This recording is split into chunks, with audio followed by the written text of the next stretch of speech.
나오미가 오늘 20절에 보니까 이르되 나를 나오미라 부르지 말고 나를 마라라 부르라. 이는 전능자가 나를 심히 괴롭게 하셨음이라 라고 합니다. 나오미란 이름 자체는 희락이고요. 마라라고 불러라고 했던 이 마라는 쓴물입니다. 풍성에 들어갔다가 비어 돌아왔던 그를 보고 많은 사람들이 나오미가 돌아왔다라고 했습니다. 그런데 본인은 정작 나는 희락이라고 말하지 마라. 나를 쓴물이라고 이야기해라. 이렇게 하고 있죠. 들어갈 때는 풍성했습니다. 남편도 있었고 두 아들도 있었습니다. 올 때는 현재 서든 모압 지방의 여인, 이방 여인 룻과 함께 고국으로 돌아오게 됩니다. 우주 만물을 창조하신 하나님의 계획은 우연이란 없습니다. 하나님 역사가 섭리지만 국가란, 민족이란, 개인이란 모두가 다 하나님의 섭리 안에 있는 것입니다. 하나님의 손이 항상 이 역사를 움직이고 있음을 우리는 알고 인정해야 됩니다. 마태복음 10장 29절에 기록된 말씀에 하나님이 이렇게 말씀하십니다. 같이 말씀 봅니다. 참새 2마리가 한 아사리온에 팔려지 않느냐. 그러나 너희 아버지께서 허락하지 아니하시면 그 하나도 땅에 떨어지지 아니하리라. 참새 1마리가 땅에 떨어지는 것 하나님의 허락이 있어야 된다라고 말씀합니다. 다시 말씀드립니다. 우연이란 없습니다. 하나님의 계획 속에, 하나님의 섭리 속에 우리 인생이 그렇게 살아가지는 것입니다. 잠언서 16장 9절에도 이런 말씀을 기록하고 있죠. 같이 봅니다. 사람이 마음으로 자기 길을 계획할지라도 그의 걸음을 인도하시는 이는 여호와시니라. 여러분들이 수없이 말씀을 보셨을 겁니다. 이 말씀 보면서 그런 생각을 합니다. 내 길이 내가 더 잘해보려고, 더 잘 살아보려고, 더 멋지게 한번 살아보려고 애를 썼으나 하나님의 계획 속에 있었다. 하나님이 우리 길을 인도하신다라는 사실을 우리가 생각하면서 지금 현재도 하나님은 나와 함께 계시는가? 내가 지금 사업하는 것도 하나님 나의 사업장을 붙들고 계시는가? 내가 여러 가지 많은 상황을 만났을 때 그 상황이 하나님이 허락하신 것인가? 등등으로 많은 고민을 하게 될 겁니다. 그러나 오늘 본문의 말씀 보면 사람의 마음의 길을 계획할지라도 하나님께서는 인도하시는 하나님의 역사 속에 우리를 붙들고 계시다는 사실을 분명히 합니다. 요나가 풍랑을 만난 것도 그의 손에 뽑힌 제비도 우연이 아니고 재수가 없어서가 아닙니다. 잘 아시겠지만 하나님의 말씀을 쫓지 않냐고 자신의 방법을 쫓아서 갔던 그가 결국은 하나님의 말씀대로 가는 것을 통해서 보면 모든 게 하나님의 계획 속에 있었다라고 볼 수가 있죠. 성경에 하나님의 손이 개입하시면 필연적 사건들이 수없이 많이 기록되어 있습니다. 성경적 관점에서 보면 전염병 문제도 지구상에 나타나는 이상기후조차도 결코 우연은 아닙니다. 사무엘하 24장 1절로 25절에 이런 기록이 있습니다. 다윗이 영토를 넓히고 불순한 외도로 인구조사를 실시하게 합니다. 주변에서 말렸죠. 왕이시여 그렇게 하면 안 됩니다. 하나님이 기뻐하지 않습니다. 하나님이 여기까지 도우시고 하나님 축복해 주셨는데 왕이 스스로 자신의 위치를 높이려고 많은 사람들에게 내 나라가 이렇다라고 자랑거리를 만들려고 애를 쓰시는데 그건 아닙니다라고 했을 때 그는 결국 지시합니다. 그러나 그 교만함을 하나님은 그만 보시지 않으세요. 선지자 갓을 그에게 보내시고 징계를 내리실 때 3가지를 선택하게 하십니다. 첫째는 왕의 나라의 7년 기근이냐, 둘째는 왕이 3달 동안 원수에게 쫓겨 도망 다니겠느냐, 세 번째는 사흘간 전염병을 선택하겠느냐라고 했는데 선지자 갓에게 주신 하나님의 메시지를 그에게 전달했더니 그가 선택한 것은 눈물을 흘리며 15절에 기록된 사무엘하 24장 15절에 기록된 전염병을 선택합니다. 그로 말미암아 전염병으로 나라에 7만 명이 죽어요. 저는 저 말씀 보면서 그런 생각을 해봤어요.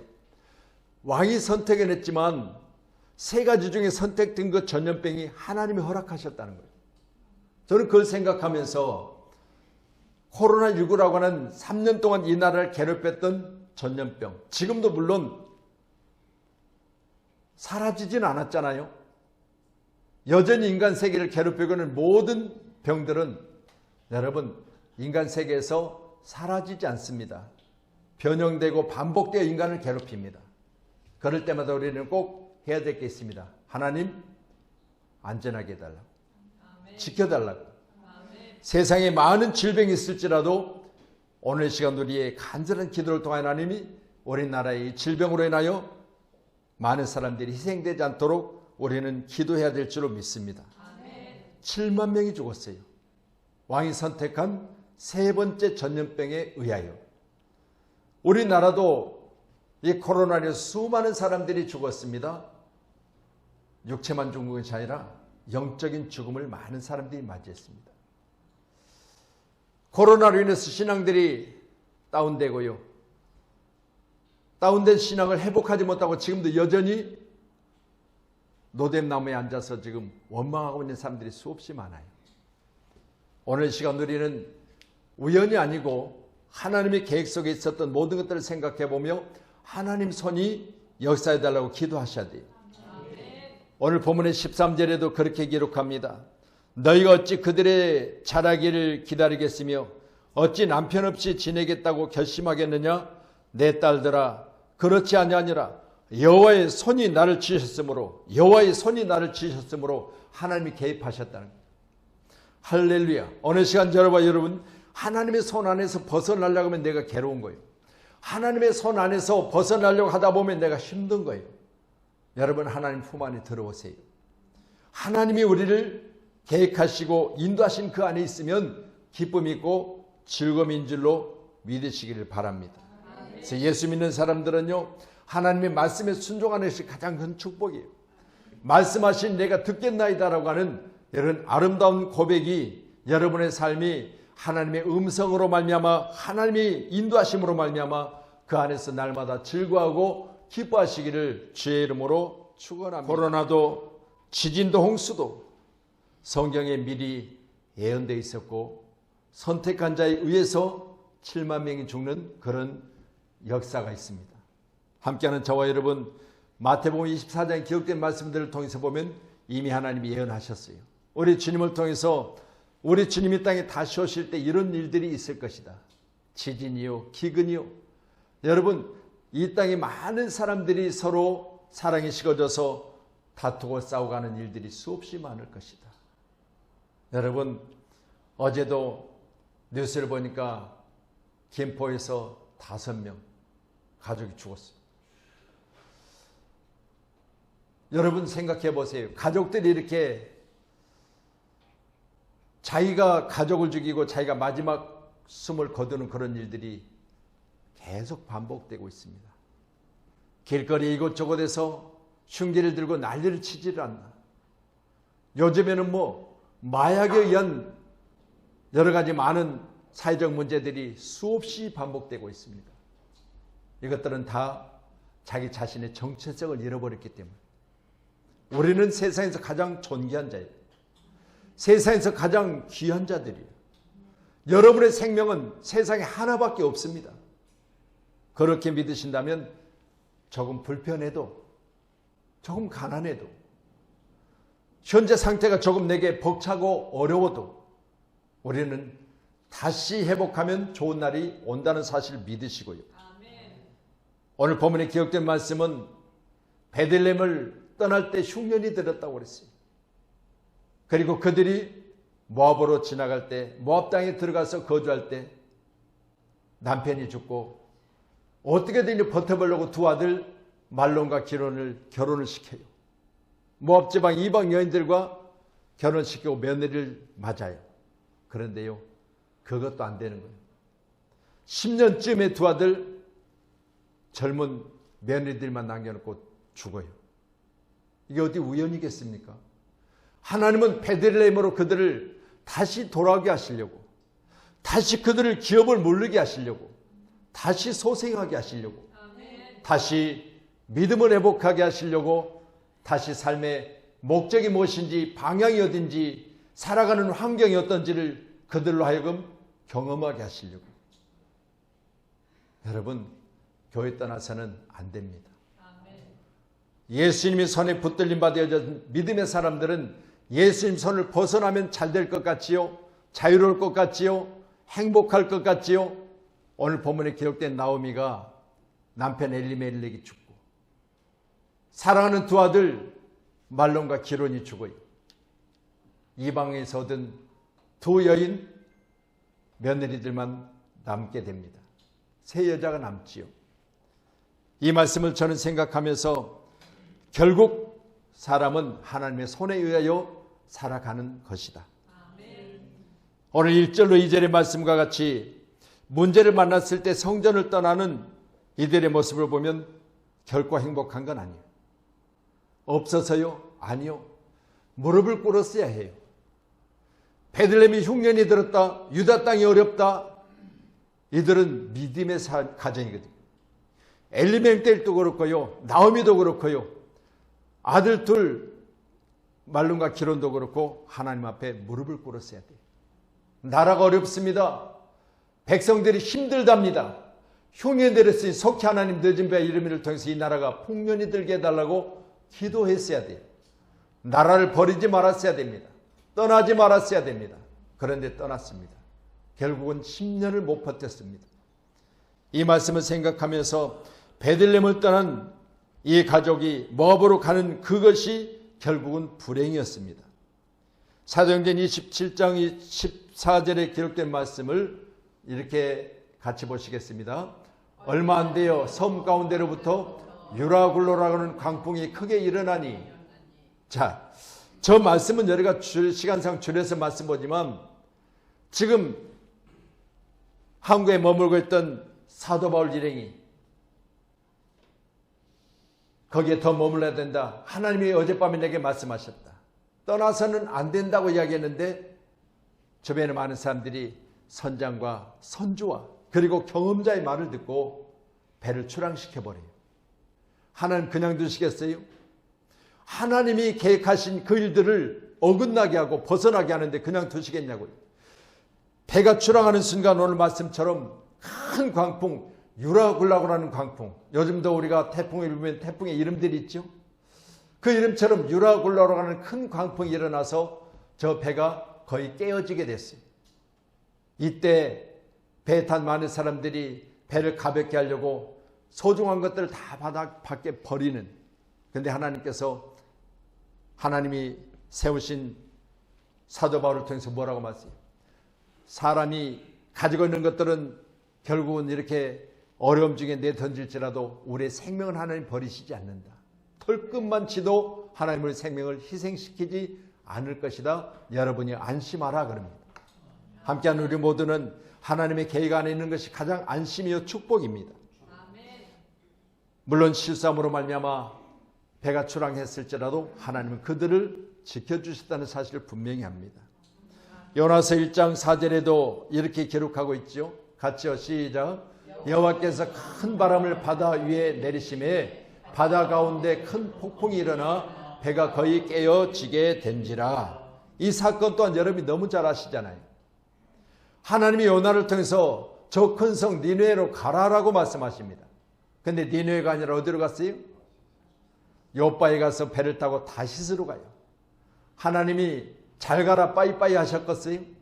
하나님은요, 그가 가는 길을 멈추게 하시는데요. 여러분, 그는 이제 물고기 뱃속에 들어가서 기도하고 나서 하나님이 그 물고기를 타고 니느웨로 가게 하셔요. 그의 걸음을 인도하시는 거예요. 사람이 많은 것을 계획할지라도 걸음을 인도하시는 하나님의 인도가 바로 오늘 요나의 삶을 하나님이 목적하신 것으로 인도하고 계세요. 아멘. 함께하는 저와 여러분, 문제를 만났을 때 하나님의 손에서 벗어나지 마세요. 아멘. 성경은 전염병을 선택하던 다윗의 선택에 의하여 7만 명이 죽었다는 사실을 기록할 때 저는 그런 생각을 해봐요. 우리가 이 땅에 사는 날 동안 문제를 만났을 때 과연 뭘 택할 것인가? 우리는 전적으로 하나님의 무릎을 꿇고 용서를 구해야 돼요. 하나님 잘못했습니다. 세 가지를 선택하라지만 내가 부족해서 그런 것이니 하나님 우리를 용서하시고, 내가 잘못한 것이니 하나님 우리를 살리셔서 우리라고 이런 피해가 없도록 우리를 지켜달라는 간절한 기도가 먼저였어야 됩니다. 함께하는 저와 여러분, 건강의 문제로 말미암아 남편이 죽은 게 아니잖아요. 엘리멜렉 3절의 말씀을 우리가 누께서에 기록된, 요나서에 기록된, 사도행전에 기록된 말씀들을 통해서 보면 전적으로 하나님의 인도하심이거든요. 어떻게든 살아보려고 두 아들을 장가보내고 4절로 기록된 말씀을 통해서 보니까 이 아들들 또한 죽고 말아요. 이런 일들을 우리가 생각해 보면 하나님은 이 가정에 큰 충격이 있지 않겠습니까? 모압에 머물면서 일어난 일들이 정말 기가 막힐 일이 아니겠습니까? 이로 말미암아 나오미가 어디로 돌아와요? 다시 베들레헴으로 돌아와요. 어떻게 보면 망한 것 같지만 아니요. 하나님은 그들의 기업을 물리게 하셔요. 이방 여인으로 인하여 그들의 기업이 나중에는 살아나요. 회복돼요. 오늘 양문교회가 회복되는 교회 되기를 주의 이름 축원합니다. 전염병으로 인하여 그동안 죽어졌던 우리 신앙이 회복돼야 되고, 환경과 기후로 인하여 주어진 모든 삶의 모습이 어려울지라도 여러분은 베들레헴을 떠나서는 안 된다는 사실을 인정하시고 주 안에서 날마다 승리하시기를 주의 이름으로 축원합니다. 오늘 6절로 기록된 7절의 말씀 한번 더 보시죠. 6절 같이 봅니다. 시작. 그 여인이 모압 지방에서 여호와께서 자기 백성을 돌보시사 그들에게 양식을 주셨담을 듣고 이에 두 며느리와 함께 일어나 모압 지방에서 돌아오려 하여. 7절입니다. 있던 곳에서 나오고 두 며느리도 그와 함께 하여 유다 땅으로 돌아오려고 길을 가다가 모압에서 머물러 있지 않고 이제 아들 둘 잃고 남편 잃고 돌아오려고 합니다. 두 며느리와 함께 일어나 모압에서 오늘 베들레헴으로 방향을 틉니다. 남편 죽고 슬픔이 가시기도 전에 두 아들 말론과 기르니 죽고 나서 당시 아들은 상속자요, 또한 당시 아들은 가정의 기둥들입니다. 그런 것들이 다 무너지고 나니까 다시 회복하기 시작하는데 베들레헴으로 돌아오려고 오늘 일어났다고 했습니다. 함께하는 저와 여러분, 잃어버리기 전에, 문제를 만나기 전에, 어려움을 경험하기 전에 우리는 베들레헴에서 무릎을 꿇어야 됩니다. 함께하는 우리 모두는 마라라고 하는 쓴물을 가지고 돌아왔던 오늘 나오미의 모습을 많은 사람들은 반기잖아요. 10년쯤 되어졌으니까 많이 반가웠을 것 같아요. 갈 때는 있어서 나갔잖아요. 돌아올 때는 비어서 돌아왔지만 그러나 모르는 며느리 하나를 데리고 오는 오늘 나오미를 보면서 나오미가 돌아왔다라고 했습니다. 정작 본인은 뭐라고요? 나를 희락이라고 하지 마라, 쓴물이라고 해라. 쓴 경험을 했죠. 얼마나 썼을 것입니까? 음식이 입에 들어가도 남편 죽고 나서 음식이 제맛이 있었겠어요? 쓴맛만 났겠죠. 두 아들이 죽었습니다. 부모 먼저 죽은 아들을 생각하면 아무리 맛있는 것이 목구멍에 들어가도 그것이 달고 맛있었겠습니까? 쓰디 썼겠죠. 자신을 가르쳐 말하기를 쓰다고라 해라.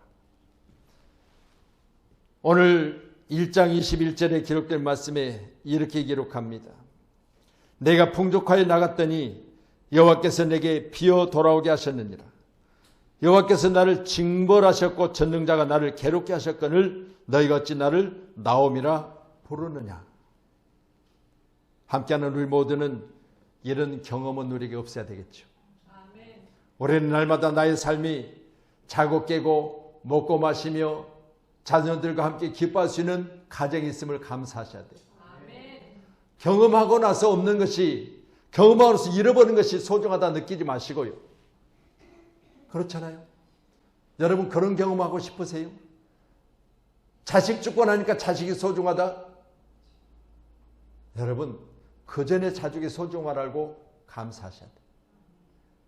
부모 돌아가시고 나니까 추석이라고 벌초하러 다니고 길이 막힐 정도로 우리 영적인 해석으로 이해하면 땅속에 묻힌 시체는 아무 필요 없어요.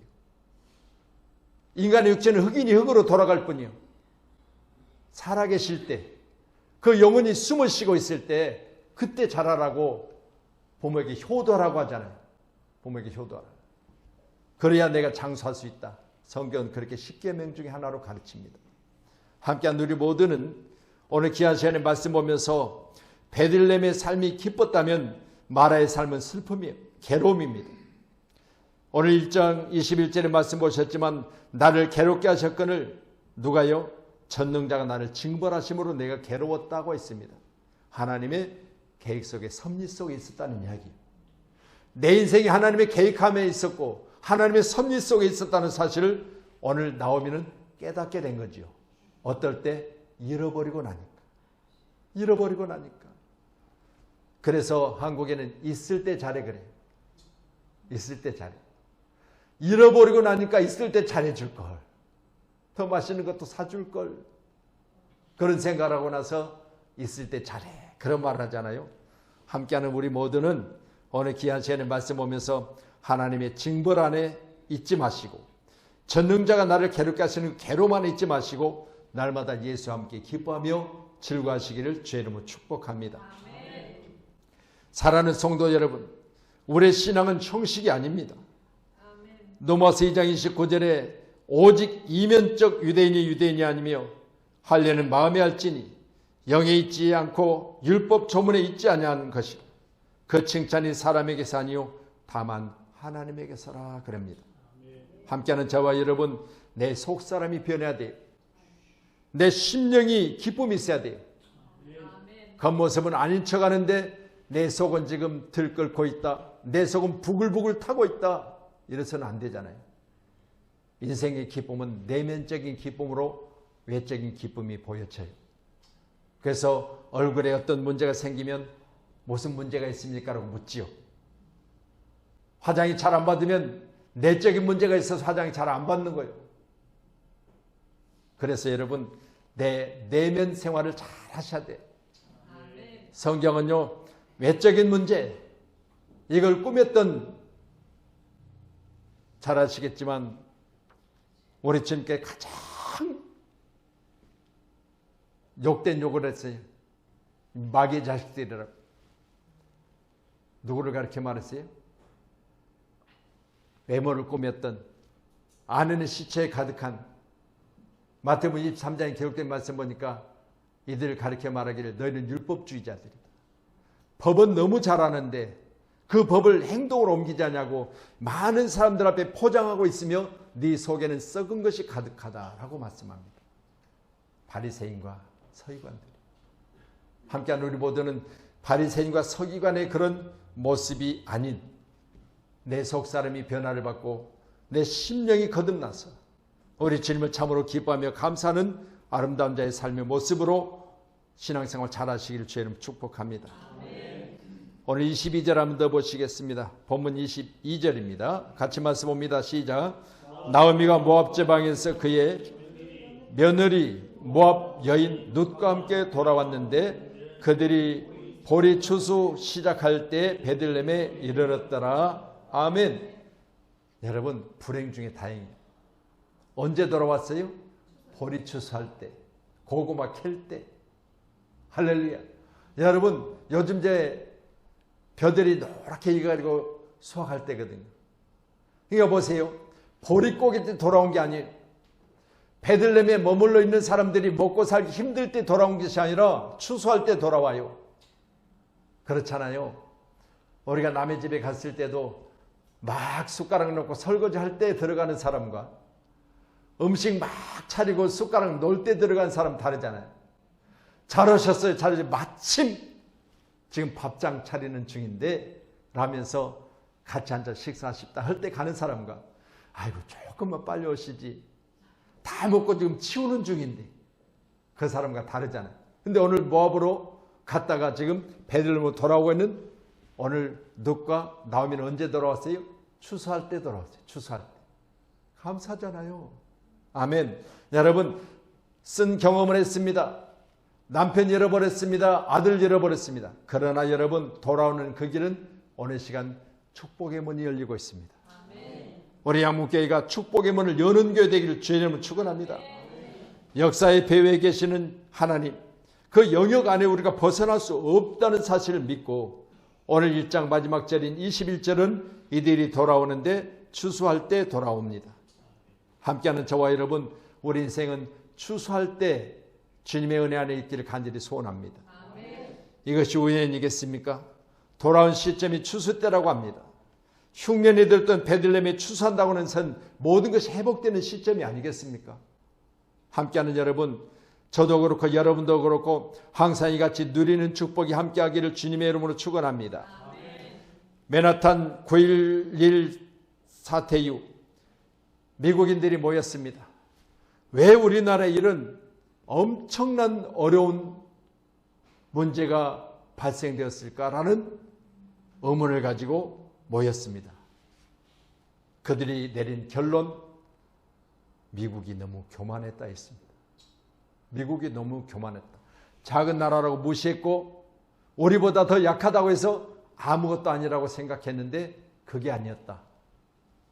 수많은 사람들이 미국의 상징인 이 건물에 여러분이 보셨지만 비행기가 손살같이 달려서 하나가 무너지고 불과 얼마 안에 또 하나가 무너지는 그 모습을 보면서 미국이 교만했다 했습니다.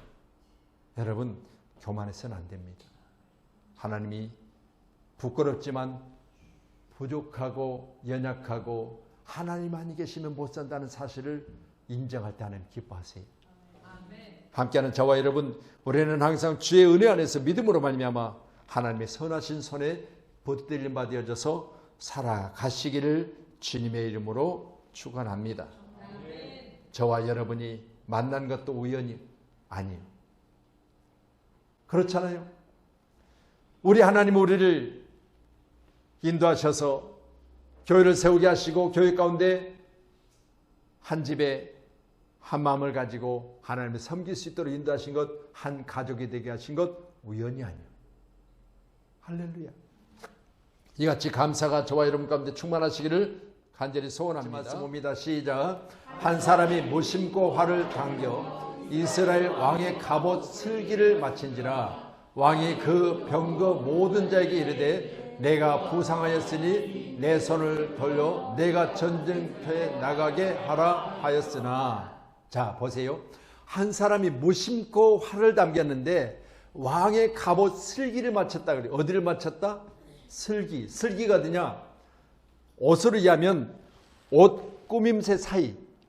어떻게 무심코 쌌는데 왕의 갑옷의 그 허점 부분, 가장 약한 부분을 맞출 수 있어요? 그걸 맞추려고 쏜 게 아니잖아요. 이게 우연이 아닌 거예요. 보세요. 이 슬기라고 하는 그 자체가 철갑과 철갑 사이 이음새를 맞췄다는 거예요. 상상할 수 없는 일이 벌어지잖아요. 다시 말씀드립니다. 길거리에 가다가 돈을 주는 것도 우연이 아니에요. 제가 새벽 예배 오다가요, 우리 교회 이제 차를 바치고 이쪽으로 이렇게 걸어서 이렇게 오잖아요. 오는데요, 우연히 땅을 보는데 돈이 딱 떨어져요. 그것도 새벽 4시쯤에. 하루의 일과를 착 시작하는 목회자의 첫 시간에 뭘 줬다? 뭐니 해도 머니를 주었다. 여러분, 우연이라고 생각하는 것 같은데요, 아니요. 내 마음속에 하나님이 이루하시고 기쁨을 주게 하시려고 누군가 잃어버렸지만 그것을 줍는 자에게 기쁨, 수확의 기쁨을 주게 하시려고 메시지를 보면서 그런 생각이 없어요. 아, 그래, 그게 우연이 아니었구나. 하나님 나를 잠시라도 좀 기쁨을 주게 하시려고. 물론 얼마인지 내일 묻지 마세요. 분명한 것은 노란색은 아니다. 할렐루야. 자, 다시 말씀드립니다. 한 사람이 무심코 싼 화살에 왕이 갑옷과 갑옷 사이에 이음새를 맞췄다는 건요, 이건 우연이 아니잖아요. 우리는 이 땅에 사는 날 동안 길거리에 가다가도 우연이 아니고 필연적으로 만나는 사람도 있잖아요. 복음을 전하세요. 내가 당신을 사랑합니다. 내가 당신을 오랫동안 기억하고 있습니다. 보고 싶었습니다. 예수 안에서 우리 같이 천국 가요. 아멘. 아멘. 여러분, 우리 함께 갑시다. 아멘. 하나님의 나라, 킹덤 오브 헤븐, 땅에 보다 가장 귀한 곳. 모압은 어떤 곳입니까? 오늘 베들레헴의 흉년이 들고 이들이 모압으로 내려갔는데 창세기 19장 30절로 38절의 말씀을 보면 큰딸을 아들 낳기 위해서 아버지 술을 먹이고 큰딸이 낳은 아들이 바로 모압이라는 이름을 가졌어요. 큰딸은 아들을 낳아 이름을 모압이라고 했으니 오늘날 모압의 조상이다. 대를 잇기 위해서 아버지를 술을 먹여요. 그리고 아버지와 동침을 해요. 그리고 낳은 아들이 바로 모압이에요. 성경에 이런 내용이 기록되어 있다는 것은 성경은 1.1억이라도 하나님의 역사와 계획을 빼지 않고 기록했다는 사실을 분명히 합니다. 아멘. 부끄러운 일입니다. 그러나 하나님은 저 기록을 통해서 하나님이 계획하신 일들은 철저하게 성경에 정확하게 기록되어 있다. 인간 세상에 같으면 이 일들은 지워버렸을 거 아니겠어요? 기록에서 빼버렸을 겁니다. 그런데 그렇게 하지 않냐고 하나님의 선한 선이 하나님의 계획 안에서 이룬 일들을 대해서는 하나님이처럼 기록하고 있다. 아버지 눕과 큰딸 사이에 여러분 이 룻이라고 하는 오늘 이방 여인의 룻이 아니라 아브라함이 조카를 데려갈 때 누굴 데려갔어요? 롯을 데려갔어요. 바로 이 롯이 자녀들의 딸을 데려서 술을 먹고 취해 있을 때 바로 동침을 한 거예요. 그리고 첫 번째 딸이 낳은 자식이 바로 모압이에요. 그러니까 모압으로 내려가서 대화한대요. 안 돼요. 오늘날 우리 신앙인들이 이 사건에 대해서 정확하게 우리는 이해하고요. 여러분 우리는 베들레헴 하나님의 은혜 안에 있기를 간절히 소원합니다. 행복하기를 원한다면 베들레헴에 떠났을지라도 돌아와야 돼요.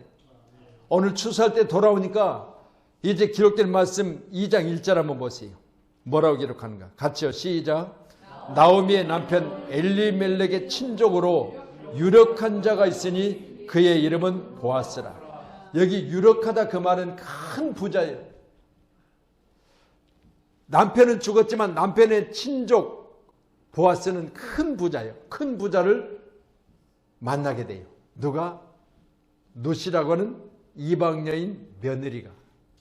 어떻게 만나요? 이제 부모를 공경하려고 시어머니를 공경하려고 추수 때가 되었으니까 먹을 거리가 없잖아요. 다 잃어버리고 돌아왔으니 베들레헴에 와서 이제 어머니의 식탁을 꾸미려고 하니까 먹거리가 없는 거예요. 그래서 이삭을 주려고 나갔는데 누구를 만나? 보아스를 만나. 보아스, 유력한 자, 부자, 그리고 시아버지의 친족. 그 추수 때 거기에 들어가서 이삭을 줍는 거예요. 이게 어찌 우연이겠습니까? 이건 필연입니다. 그래서 3절 말씀 보죠. 2장 시작. 룻이 가서 베는 자를 따라 밭에서 이삭을 줍는데 우연히 엘리멜렉의 친족 보아스에게 속한 밭에 이르렀더니 여기 우연이란 말이 나오죠. 인간 세상에 이걸 우연이라고 생각하는데 철저하게 하나님 계획 안에 있었다는 사실을 분명히 합니다. 그리고 나중에는 기업 모를 자 바로 보아스와 룻이라고 하는 여인이 결혼을 해요. 그리고 하나님의 계획 안에 여러분 예수님의 족보에 룻이라는 여인이 나와요. 여러분 이게 어찌 우연입니까? 하나님의 계획이죠. 누가복음 2장 3절에 기록된 우연이라는 말 자체가 인간의 방법으로는 해석하기를 우연이었다고 생각하는데 아니요. 하나님의 계획입니다.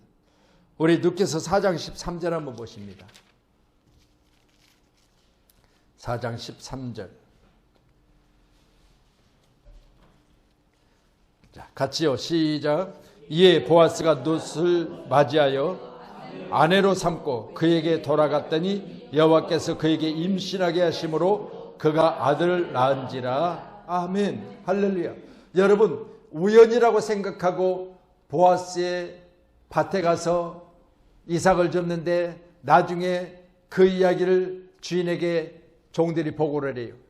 어느 여인 하나가 와서 우리 밭에서 이삭을 줍디다 그랬더니 보아스가 뭐라 하냐? 너희들이 일부러 헐려라. 그 여인이 다시 와서 또 이삭을 줍때 너희들이 다 거두는 중에 없는 것 거두려는 애쓰게 하지 말고 일부러 뒤에다가 이삭을 헐려라. 이렇게 해서 이삭을 많이 줘가게 만들어요. 여러분, 하나님의 계획이에요. 함께하는 저와 여러분, 하나님의 계획 속에 있으면 남이 먹고 남은 것 줍는 것이 아니라 일부러 나를 위해서 남겨둔 걸 가지고 오게 만드는 놀라운 축복이 저와 여러분 가운데 있기를 주님의 이름으로 축복합니다. 그래서 아브라함과 다윗의 자손 예수 그리스도의 족보라. 아브라함이 이삭을 낳고 이삭은 야곱을 낳고 야곱은 유다와 그의 형제를 낳고 이렇게 계속 가다가 이제 6절에 보니까 이새는 다윗을 낳으니라. 다윗은 우리아의 아내에게 솔로몬을 낳고 여기 보니까 자 다윗을 낳은 아버지가 이새라는 거예요. 여러분 계속해서 족보를 이어가다 보면 누가 나오냐? 누시란 여인이 나와요. 할렐루야. 이방에 그대로 살았더라면 이 족보에 들어가지 못하잖아요. 그런데 오늘 들어왔던 나오미라고 하는 시어머니를 만나게 되고 시어머니와 함께 베들레헴으로 돌아오게 되고 돌아와서 보아스를 만나고 보아스를 만나서 결혼하게 되고 아들을 낳기 시작하고 거기서부터 시작해서 예수 그때의 족보 안에 들어가게 되는 놀라운 기적이 일어나게 됩니다. 함께한 우리 모두는 모든 것이 우연이 아니라 하나님의 섭리와 계획 안에 하나님의 손에 있다는 사실을 꼭 믿으시고요. 오늘 함께하는 예배하는 저와 여러분이 항상 하나님의 은혜 안에서 벗어나지 않고 승리하시기를 주님의 이름으로 축복하고 축복합니다.